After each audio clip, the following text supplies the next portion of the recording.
আপনার জেলা সরকারের আপনি বাদ দিয়ে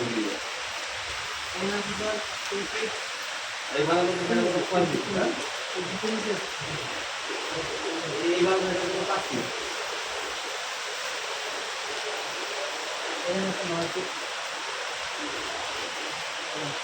তারপর 10 টাকা